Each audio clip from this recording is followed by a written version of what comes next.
Bonjour à tous, je vais commencer par une des images de la chilombonisation. Regardez.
C'est merveilleux.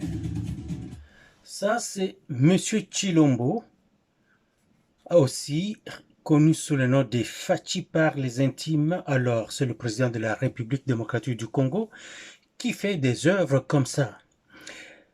Aucun autre pays en Afrique, mettons en Afrique, qui connaît des constructions aussi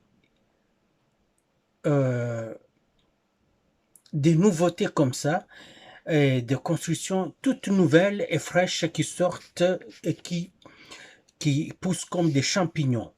C'est seulement en RDC avec ce président, ce Chilombo, ce Tshisekedi, Monsieur Fachi. Voilà. Alors, je vais faire un peu d'apologie et pourquoi pas. Si je fais un peu d'apologie, c'est parce que ce président est en train de faire de merveilles à RDC, malgré tout ce que vous savez qui se passe autour de lui, autour dans le pays, une partie du pays qui est entre les mains des agresseurs, des envahisseurs, des incirconcis qui viennent de partout au monde et qui se rallient au Rwanda pour venir faire du mal aux Congolais. Ils ont déjà égorgé, exterminé 15 millions. Et seulement cette dernière partie, les 6 derniers mois qu'ils ont pris Bukavu-Goma, ils en ont encore ziguillé pas moins de 20 000. Tout cela, c'est à charge de Monsieur Kagame,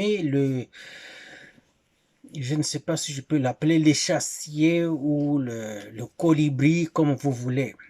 Alors, ces images comme ça, il y en a partout en RDC. Ça, c'était l'université officielle de Mbujimayi. C'est au centre de la RDC. Une nouvelle université qui vient de paraître construite, mais aussi, non loin de là, dans la ville de Kananga aussi, il y a une autre université qui est construite. Si vous allez au Zaïre ou au Congo, je ne sais pas comment vous appelez, en Ituri, il y a une autre université construite.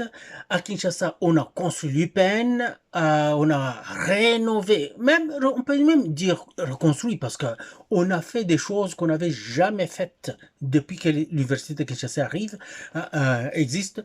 Alors, vous pouvez aller regarder une kin, c'est un bijou. Je vous assure que cet homme construit. Bolinga te, okoki koboya mbangu ya mboloko te, à moins que toi tu sois capable de courir, rattraper et dépasser le mboloko. Sinon, il faut seulement reconnaître que le mboloko est rapide. Voilà, c'est pour ça qu'il faut reconnaître les bienfaits de cet homme. Quand il a pris le pouvoir, la RDC n'avait pas d'armée. C'était un fourre-tout de je ne sais quoi et de je ne sais qui. C'est pour cela que vous avez vu les déboires que nous avons connus, la déconfiture des forces congolaises à l'est du pays, parce que c'était ces gens-là qui ne sont pas des Congolais, et quand ils sont à mi-chemin, ils ont des allégeances extérieures. Quand c'est des Congolais purement, et disons pur sang, ce sont des Congolais qui sont corrompus, incroyables. L'ancien président Kabila était venu avec un seul but, c'est de détruire la RDC, de détruire les Congolaises et les Congolais, et enfin vendre le pays à la découpe. Tout à surface semblait normal parce qu'on avait déjà omnibulé le peuple, endormi le peuple. Ils étaient sous formol, ou je peux même dire anesthésie. Ils étaient là à chanter Raïs, Raïs, Raïs, sans savoir ce qui se passe dans leur pays. Et pourtant, il n'y en avait plus de pays. Tshisekedi arrive, il se bat pour ce pays, et c'est pour cela que vous voyez hein, pourquoi on s'oppose à lui. Alors nous, qui supportons les actions de la présidence, quelquefois aussi, nous écorchons Tshisekedi par amour, parce qu'on ne peut pas le laisser perdre pied du tout, on ne peut pas le laisser se laisser prendre en otage par une coterie des gens de mauvaise foi et sans vergogne. Alors ces gens-là qui courent seulement derrière leurs propres intérêts voudraient que Tshisekedi se déroute et qu'il puisse se détourner des voies pour lesquelles ce peuple congolais l'a plébiscité à 74% dans les élections passées. Alors vous pouvez dire n'importe quoi là-dessus, mais on a vu pendant les campagnes électorales, il faisait des foules partout au pays. Et il est allé dans chaque territoire du pays. Dans les 145 territoires, je vous assure, il fallait avoir des poumons d'acier et une forme physique hors du commun. Sa femme était avec lui là, belle, et surtout la très distinguée première dame Denise Nyakeru Tshisekedi. Voilà où nous en sommes aujourd'hui, et je suis content de retourner à la civilisation et vous retrouver. Maman Tété Kalanga, j'espère que tu vas aimer ce numéro. Alors, Marie-France Mbille, qui est ma petite sœur, ma belle-sœur, Madame Mbille, elle-même, elle est Madame Beya, de son nom de jeune femme. Et voilà, il y a aussi Maman Baka Baka Baïla, Mère Bakos, comme on l'appelait, mais aussi Mitterrand Mithéo, Maman Dorcas et Déborah K. Où es-tu? Qu'est-ce que tu es devenu? J'espère que tout va bien pour toi, car tu m'inquiètes. J'avais l'habitude de t'entendre chaque jour, et il me paraît que tu n'es pas au rendez-vous ces temps-ci. J'espère que tout se passe bien pour toi, car on ne sait jamais. Je prie pour toi. Voilà, Monsieur Mputubwele, Christopher. Wapinge, Bangi, qu'est-ce qui se passe? Kabangu, il est en Angola, à Luanda, et j'espère qu'il va bien. Pati Tindele Mwanandal, j'espère que toi aussi tu vas bien, et tant d'autres que je n'ai pas cités aujourd'hui. Mais je ne vais pas oublier ma personnelle petite sœur Élisée Bahaya, qui aime me suivre et qui curieusement me soutient, parce que beaucoup de gens n'ont pas le soutien des leurs, des gens de leur famille de sang. Voilà. Alors, je voulais juste dire à notre cher Fachi de se garder loin du porte-malheur Zelensky. J'ai appris, Fachi aurait eu un échange téléphonique avec le président ukrainien, M. Zelensky Vladimir, et qu'il aurait été invité aussi là-bas, en Ukraine. J'espère qu'il n'ira pas, mon Dieu. Dès que tu touches cet homme, tu l'embrasses ou tu serres sa main, c'est un malheur qui va se déverser sur toi. Car nous avons vu cela avec d'autres présidents.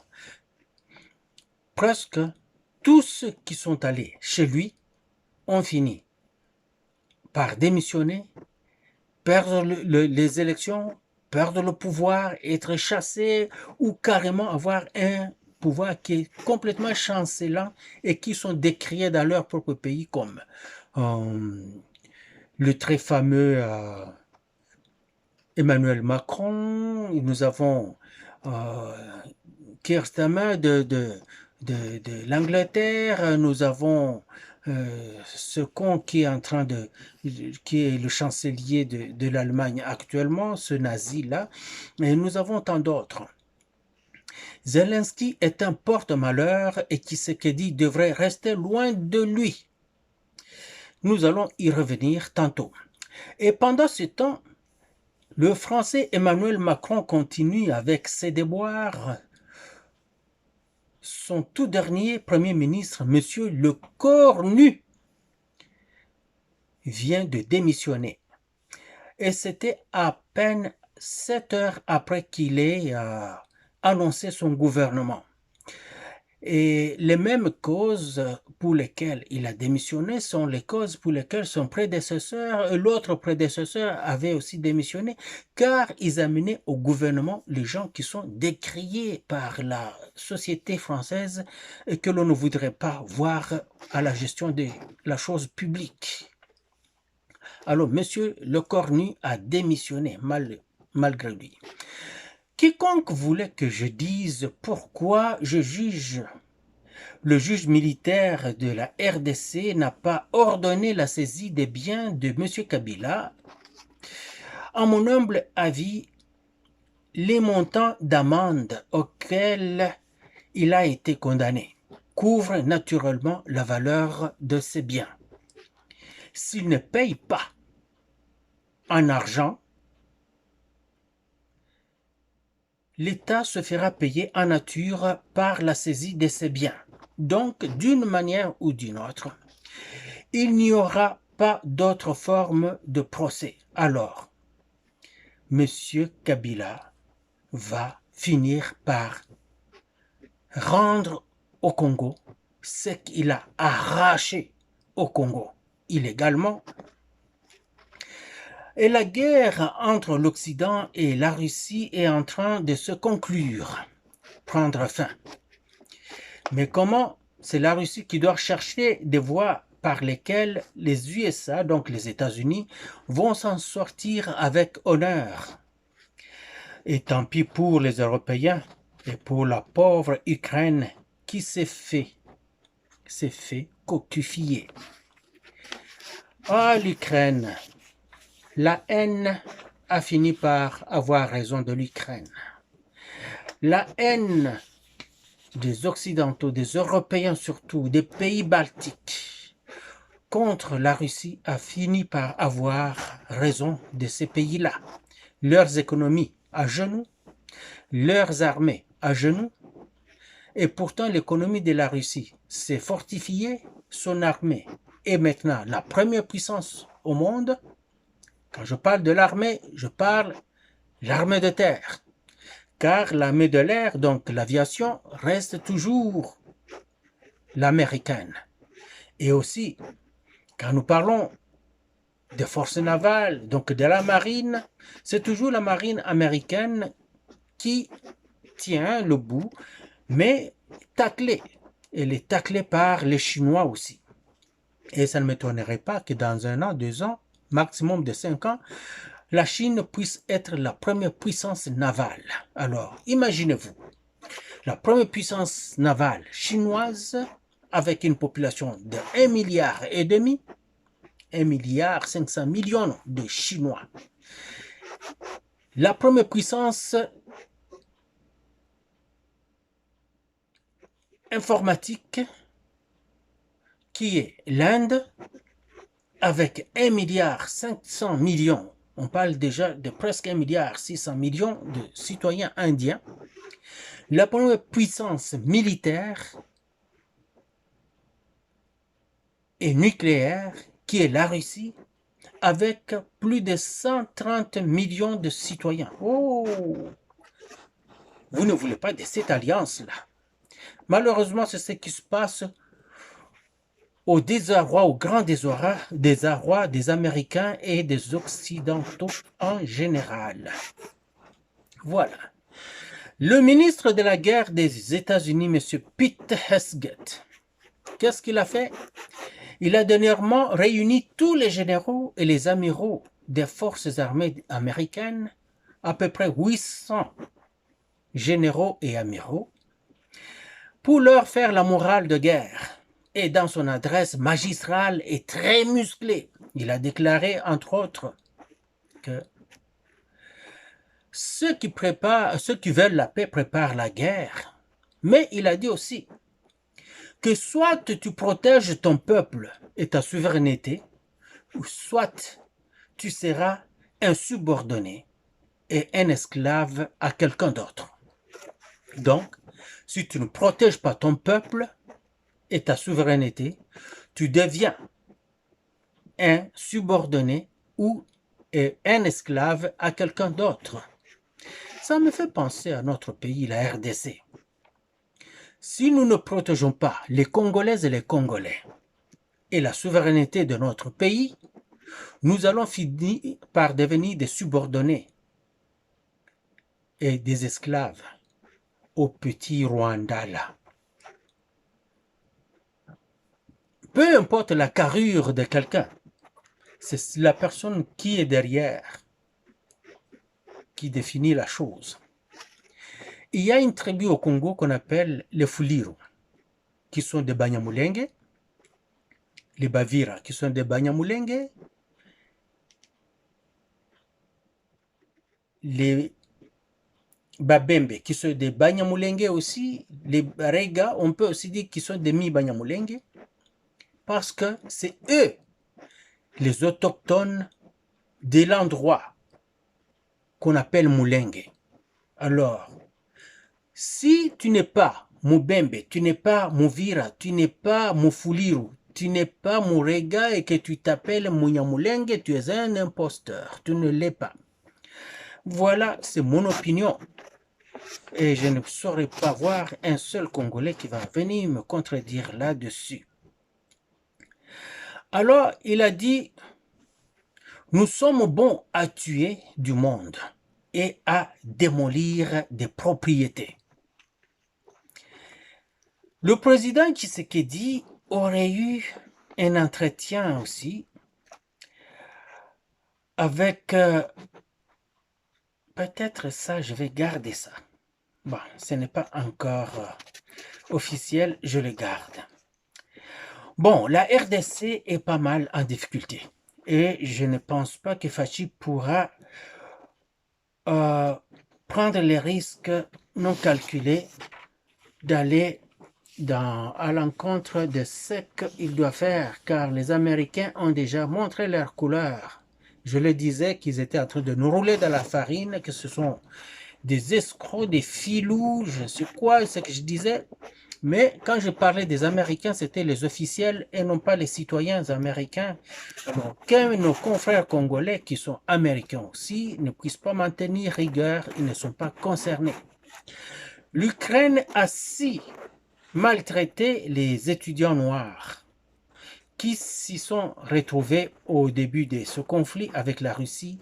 Ces étudiants qui voulaient quitter le pays pour se mettre à l'abri avaient été retenus contre leur volonté et utilisés comme des boucliers humains, des chairs à canon pour les Ukrainiens.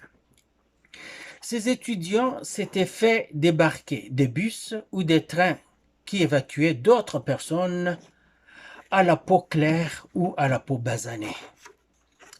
Plus tard, Zelensky humilia encore des dirigeants africains qui voulaient tenter une certaine remédiation avec la Russie et il les renvoya disant qu'ils aillent en Russie car il n'y a pas de place pour des gens comme eux, comme ces Africains-là, en Ukraine.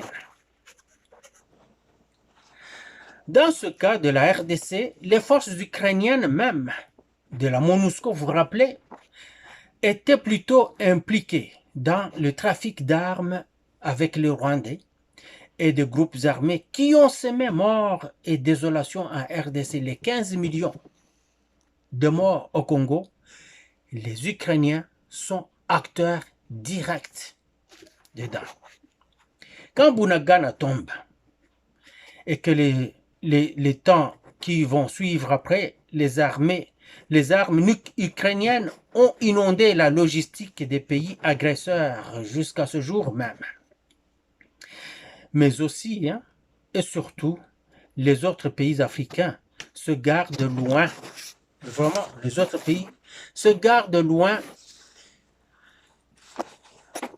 Et puis, en état de son dirigeant, devrions-nous être les seuls à s'entêter, y aller et dans quel but?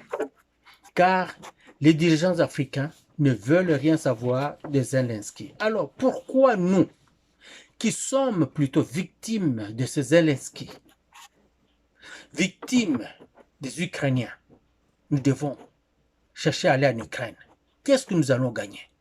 Qu'est-ce qu'il y a pour nous dans cette Ukraine? L'Ukraine n'a jamais dénoncé le Rwanda pour son agression contre la RDC, même pas citer le nom de la RDC aux Nations Unies. L'Ukraine ne le fait jamais. Les causes de la guerre entre la Russie et l'Ukraine ne sont pas les mêmes pour la guerre entre le Rwanda, ses alliés, et contre la RDC du tout. Donc, nous n'avons pas de lien avec l'Ukraine. Ce que l'Ukraine cherche, c'est de nous faire la touche, nous causer une touche. C'est ça. Kosimbisabiso touche. C'est ce que l'Ukraine veut faire. Et nous, on ne doit pas nous laisser tomber là-dedans. À part les Occidentaux, les autres pays se gardent loin de se porter malheur. Pourquoi la RDC, le président Fachi, devrait se souiller de cet homme? Fachi tikala nao na Congo kokende na Ukraine était. Il t'a appelé, il vous a appelé, vous avez parlé au téléphone, ça suffit. Car l'Ukraine ne va rien nous donner. L'Ukraine donne des armes et tout ce que le Rwanda veut de l'Ukraine pour venir nous tuer, prendre notre territoire. Alors, en vertu de quoi nous, on va aller parler avec ce brigand? Il a fait capoter son pays parce qu'il avait espoir qu'avec l'aide militaire, logistique et tout, il va mettre la Russie à genoux et qu'ils vont détruire la Russie. Il a tué les populations russes qui vivaient à l'est de l'Ukraine. De 2014 à 2022, il n'a fait que les bombarder avec des avions de chasse. Vous vous rendez compte? Des populations qui n'étaient pas armées. Et le but était de les exterminer parce qu'eux-mêmes le disent. À un moment, on a même fait une interview à Zelensky. On demande qu'est-ce qu'il pense des Ukrainiens qui sont à l'est et des Russes en général. Zelensky a dit qu'il y a des humains, mais aussi il y a des espèces. Donc, les humains sont autres que Russes. Quand tu es russe, tu es juste une espèce, mais tu n'es pas un humain. Alors, quant au développement de la RDC, Fachi, notre Fachi des anges, continue la construction du pays. Il écrase tous ses prédécesseurs réunis. Et ça ne se discute pas. Quand on regarde ce que les Belges ont laissé, après près de 400 ans d'exploitation du pays, c'est rien. Ils ont construit leur pays, ils ont construit l'Europe. Ils ont laissé la RDC comme une brousse. Et vous savez qu'est-ce qu'ils ont fait? Tous les argents toutes les devises de la RDC qui étaient dans les banques européennes ont disparu. La RDC n'a jamais eu ces argents-là. Et non seulement ça, comme ils étaient propriétaires de toutes les usines et toutes les entités de production, Mobutu, à la zaïrianisation, à la nationalisation de ces biens, devait les indemniser. Chose qu'il a faite. Et il a pris ces biens-là, zaïrianisés ou nationalisés, il a donné la gestion de ces biens aux Congolais. Les Setia, les Bemba Saolona, les... Qui d'autre? Les Bisengimana Rwema et tant d'autres pour la gestion. Et le but était d'indemniser les anciens propriétaires. Mais comme ces Congolais et les autres qui sont non Congolais avaient dilapidé ces biens et se sont appropriés de ces biens en les rendant les leurs, Mobutu devait payer, le Zaïre devait quand même payer, indemniser les étrangers. Nous sommes allés voir le FMI pour nous endetter et rembourser ces gens-là. Et ainsi, nous sommes devenus tout de suite des larbins du FMI. Aujourd'hui, notre pays, sous Tshisekedi, que cela soit dit, on voit bien que la construction commence à se faire au centre du pays. Ça va accélérer la construction de la RDC et le développement du pays. Je m'explique. Je ne suis pas urbaniste, mais c'est une logique simple. Si tu ne pars pas du centre vers les périphéries, que tu cherches à venir des périphéries vers le centre, tu vas connaître énormément de difficultés, tu ne pourras rien faire. Mais par fusion du centre vers l'extérieur, on se déplace vite, on construit vite. Vous allez voir qu'à partir du Kasaï, les routes vont partir et très vite faites vers l'équateur, vers le Ozaïr, vers le Bandundu, vers le Chaba, vers le Kivu. Ça va se faire tellement vite que ça vous étonnera que d'ici 2028, notre pays soit transformé au complet. Moi, le but de tout ça, c'est d'avoir la rapidité d'approvisionnement. Des lignes logistiques qui seront ininterrompues. On n'aura plus de soldats qui seront mal nourris, sous-équipés, oubliés, abandonnés, car nous aurons ces voies de communication routière qui vont faciliter les choses. Au Canada ici, avant chaque déploiement, même un exercice au Canada, mais vous savez, le Canada, c'est un pays gigantesque, hein? C'est 10 millions de kilomètres carrés. Hein? Alors, quand on part, par exemple, de l'Est du Québec pour aller s'entraîner en Alberta, qui est à l'ouest du pays, on a à peu près 4000 kilomètres à faire. 2 semaines avant cela, c'est des camions et des camions à perte de vue. C'est des trains et des trains, des rails, des wagons à perte de vue qui amènent, qui acheminent les moyens logistiques, du matériel et tout ce dont il faut, tout ce dont les soldats ont besoin pour le temps imparti de cette mission-là. Parfois, nous partons pour 3 mois et vous allez vous étonner des équipements qu'on doit avoir. Imaginez-vous un pays en guerre comme la RDC, qui n'a pas de route pour acheminer les moyens logistiques? Qui n'a pas d'avion pour le faire? Maintenant, j'ai appris qu'on a acheté un ou deux. Mais ça ne suffit pas. Si vous voulez faire un pont aérien, c'est vraiment plusieurs avions qu'il faut. Et c'est vraiment des vols et des vols qui s'enchaînent. Mais nous, on n'a pas ça.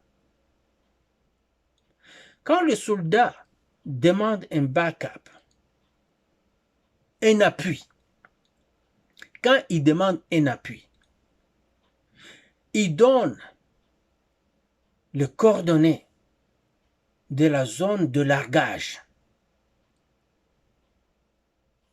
Même si l'avion vient et largue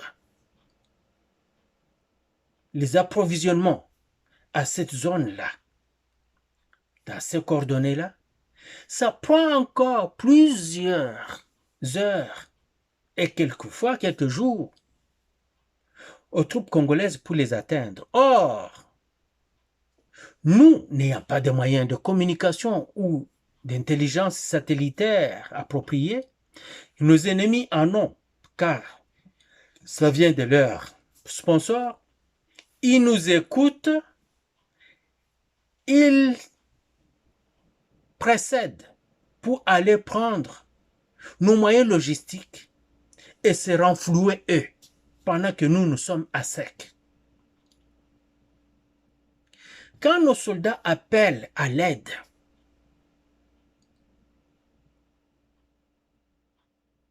et qu'ils donnent par exemple les coordonnées de la position ennemie, afin qu'on puisse y larguer quelques grains d'arachide par les Sukhoi 25,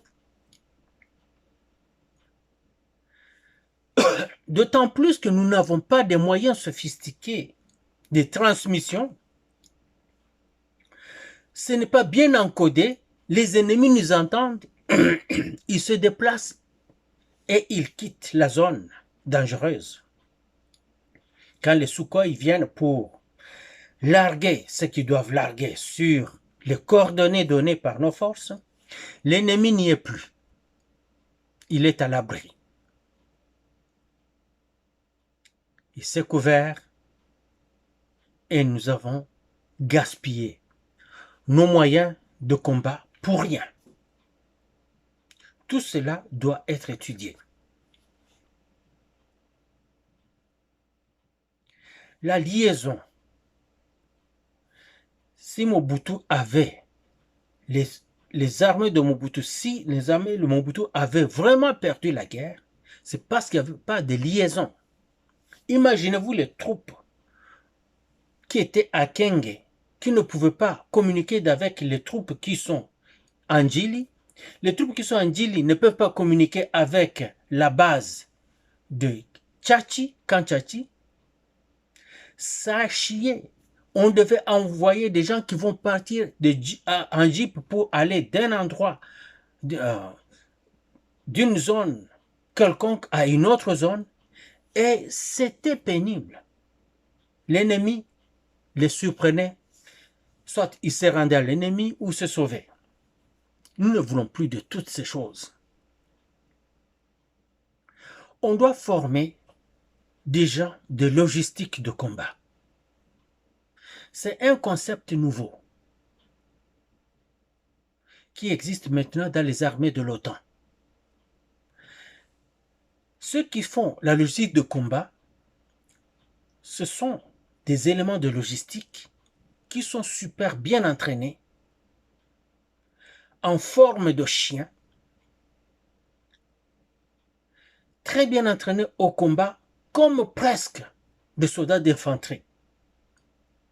Et parfois, ils dépassent les soldats d'infanterie dans le sens, écoutez-moi, juste dans le sens que, et non seulement ils sont prêts pour le combat, mais aussi ils doivent combiner avec l'approvisionnement, avec la logistique.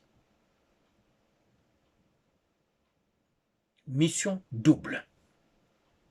Pendant que le petit bonhomme d'infanterie, il n'a qu'une seule mission, se battre. Et il attend quoi? Il attend la nourriture, de la logistique, l'habillement, de la logistique, les rations, de la logistique, les armes, de la logistique, munitions, de la logistique, et même les abris, de la logistique. Les soins médicaux, de la logistique. Tout ça, lui, il n'attend que ça. Il attend. Il ne fait rien. Mais les gens de la logistique doivent faire tout ça pour lui. Ce qui fait que dans la logistique des armées de l'OTAN, on pense que pour chaque soldat d'infanterie, il y en a 5 de logistique à son service. Et parfois même plus que ça. Pour former ces soldats de logistique, qui sont des super soldats, on peut, si on le veut, signer de coopération avec des armées qui font cela.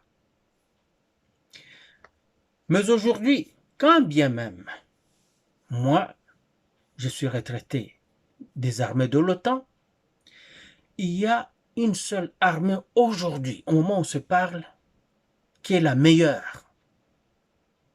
C'est l'armée russe, suivie de l'armée ukrainienne. C'est eux qui font la guerre moderne. Ce n'est plus la guerre de gros chars d'assaut. C'est la guerre de l'aviation et surtout des avions ou des engins qui ne sont pas occupés par des humains. Les drones. Et ces drones doivent être si sophistiqués que ça en prend maintenant des gens qui sont capables de s'adapter sur le terrain même, sur le champ de bataille. Vous qui êtes en première ligne d'observation, vous avez vos drones à vous pour voir l'ennemi et prévenir ceux qui viennent en arrière, ceux qui doivent prendre comme mesure.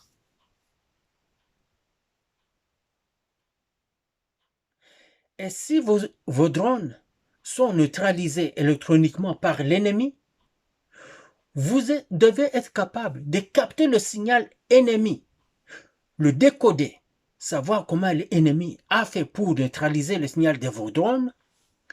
Vous adaptez sur le terrain même, je ne sais pas si j'ai cette vidéo-là, des soldats russes qui sont en train de faire ça à même les champs de bataille. C'est incroyable. Où sont-ils? Je vais vous montrer ce que les soldats russes sont en train de faire. Un instant. Regardez. Ils sont en première ligne, là, dans leur cachette. Regardez comment ils sont en train de bricoler les drones. Ils modifient tout sur le champ de bataille. C'est pour ça qu'ici, là, ce n'est plus des armées de jambon. C'est des armées de gens qui doivent utiliser leur cerveau. Des mathématiciens, des physiciens. Décoder le signal ennemi.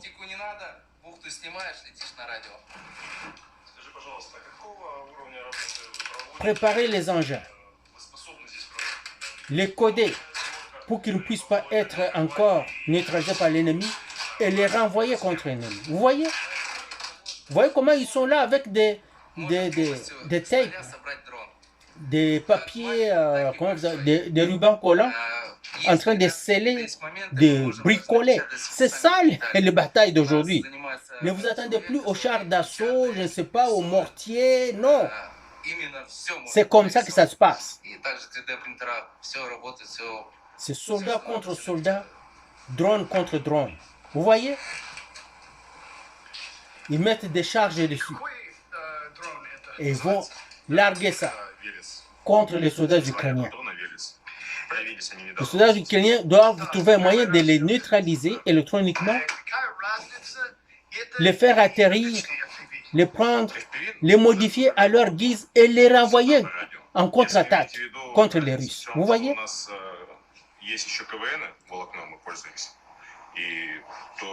КВН выиграет, конечно, преимущество пока что. Пока вот этот дрон не показал себя пока что на 100%.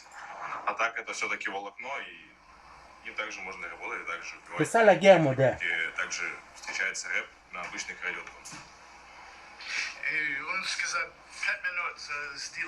Vous voyez comment les Rwandais ont pu neutraliser nos avions de combat?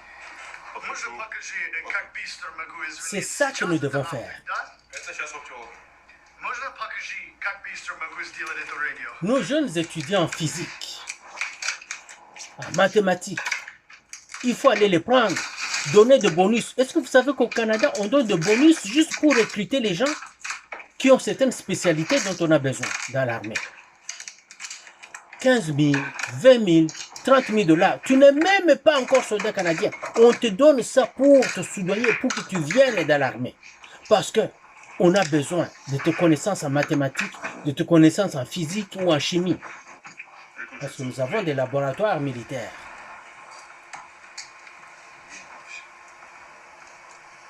Vous voyez? C'est ça la guerre moderne. Ils sont en première ligne.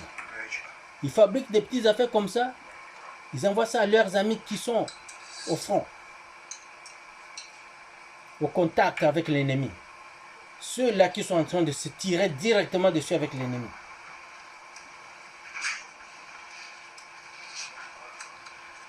Ils ne sont pas dans une grosse usine là.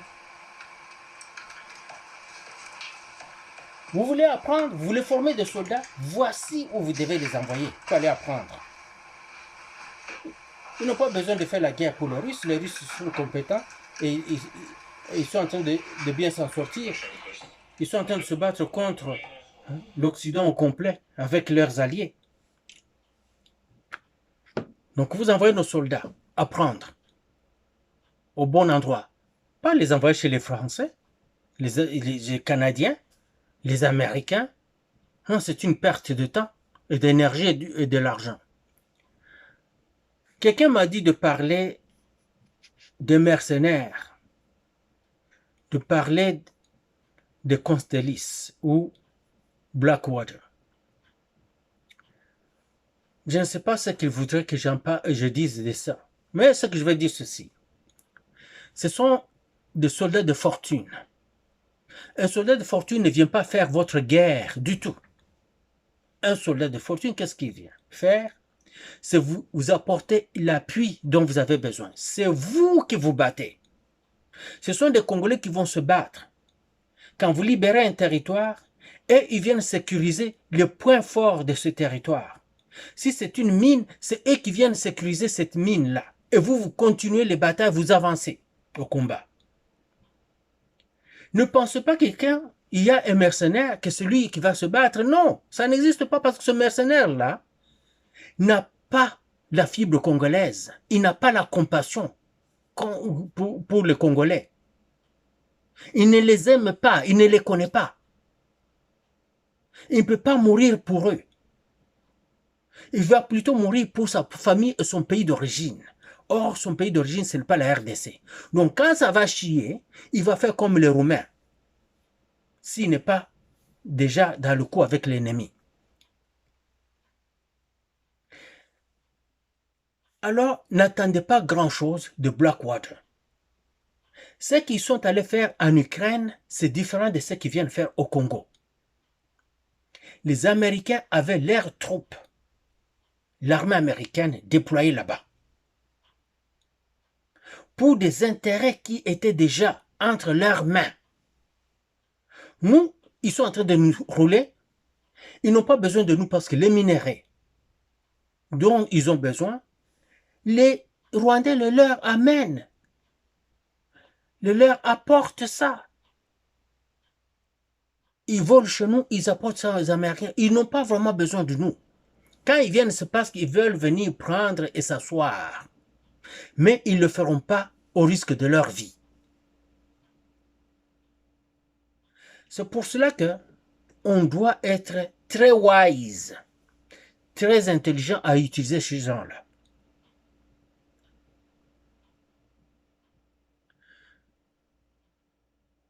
Vous avancez au combat, ils sécurisent des endroits, vous envoyez d'autres Congolais qui restent avec eux.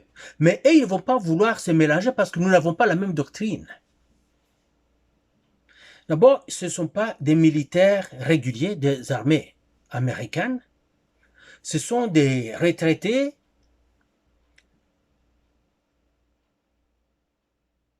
des gens qui ont déjà fait l'armée, qui ont déjà quitté l'armée et qui vont se faire employer en privé par Constellis.